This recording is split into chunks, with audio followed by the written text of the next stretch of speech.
என்னவோ தெரியவில்லை, சமீப காலமாய் சமூகம் திடீரென்று சாதியத்தை பிடித்து எறிவதாய் தோன்றுகிறது.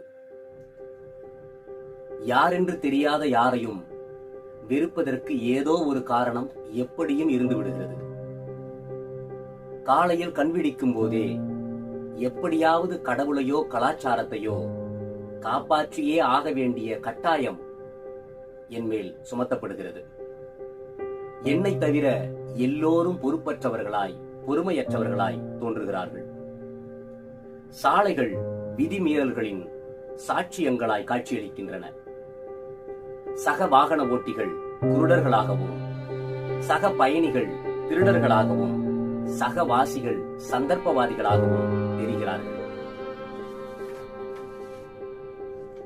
தூரம் என்று எதுவும் இல்லை, தொடர்பு கொள்ள முடியாதவர்கள் என்று யாரும் இல்லை.